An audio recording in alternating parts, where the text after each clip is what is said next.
Pada video kali ini kita akan belajar tentang networking model. Nah, sebenarnya apa sih networking model itu? Jadi, networking model itu adalah suatu aturan yang mendefinisikan bagaimana komputer itu bisa saling komunikasi.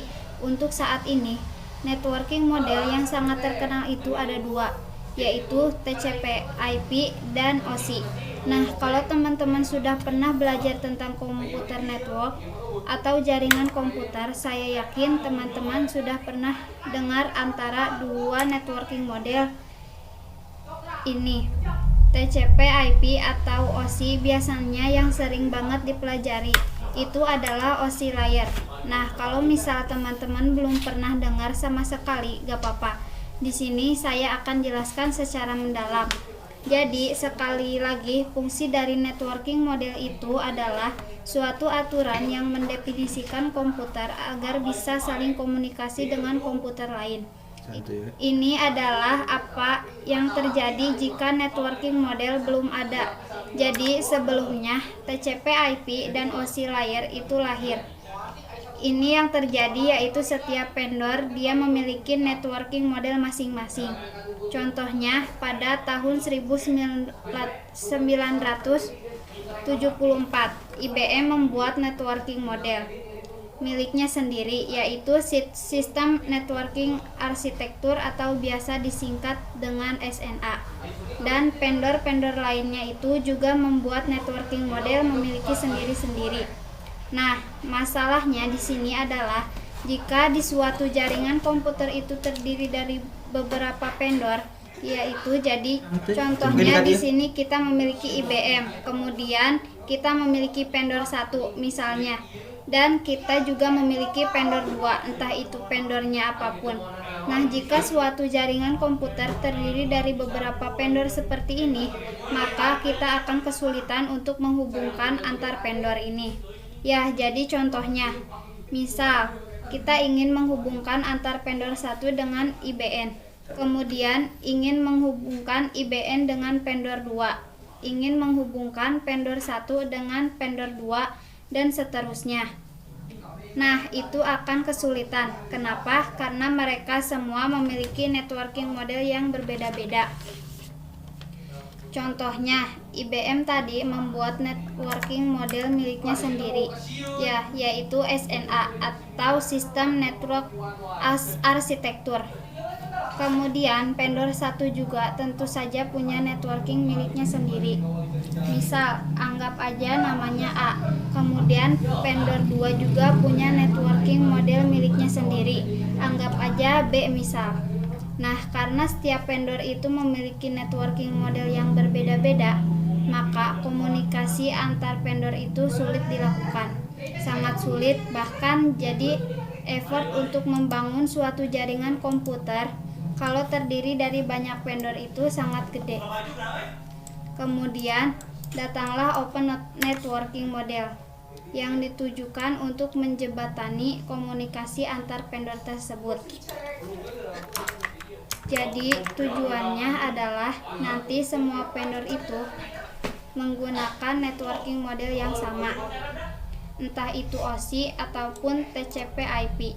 Jadi, seperti yang saya bilang tadi, bahwa yang terkenal itu ada dua OSI model dan TCP/IP model.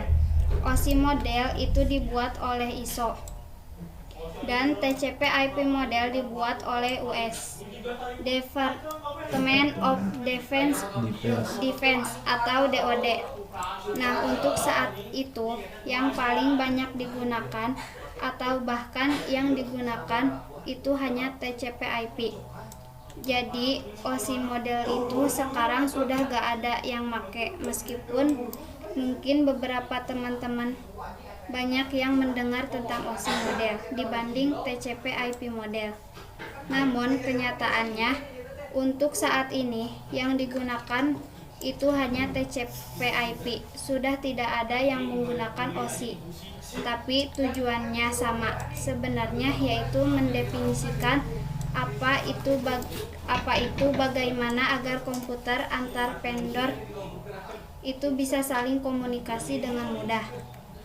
Nah, sekarang kalau sudah ada Open Networking Model, jadi setelah ada TCP/IP dan OSI itu semua vendor menggunakan Open Networking yang sama yaitu TCP/IP. Nah, kalau sudah menggunakan networking model yang sama seperti ini, nanti komunikasi antar vendor itu sangat mudah dilakukan. Jadi contohnya misal kita ingin agar vendor 1 dan IBM bisa saling komunikasi, IBM dengan vendor 2 juga ingin komunikasi, begitu juga dengan vendor 1 dan vendor 2 juga ingin komunikasi. Nah, ini bisa dilakukan dengan sangat mudah. Kenapa? Ya karena mereka sekarang sudah menggunakan networking model yang sama, yaitu TCP/IP. Nah, sekarang kita bahas apa itu TCP/IP. Jadi, TCP/IP itu mendefinisikan suatu protokol antar komputer utamanya yang berbeda. Vendor itu bisa saling komunikasi dengan mudah. Nah, untuk memahami networking model, setiap networking model itu dipecah menjadi bagian-bagian kecil yang disebut sebagai layer. Jadi, kalau teman-teman pernah dengar, pasti ada namanya OSI layer. Nah, di TCP/IP pun juga ada layer-layer. Jadi, tujuannya dipecah menjadi layer ini. Sekali lagi, untuk mempermudah kita memahami networking model di TCP/IP secara dokumentasi itu terdiri dari 4 layer. Jadi layer pertama ada layer namanya application, kemudian transport, internet, dan network. Jadi ini secara dokumentasi yang resmi ada 4 layer seperti ini. Namun penerapannya dalam layer networking sebenarnya TCP/IP itu terdiri dari 5 layer. Jadi untuk mempermudah kita memahami TCP/IP ini lebih mudah untuk memecahkan menjadi 5 layer.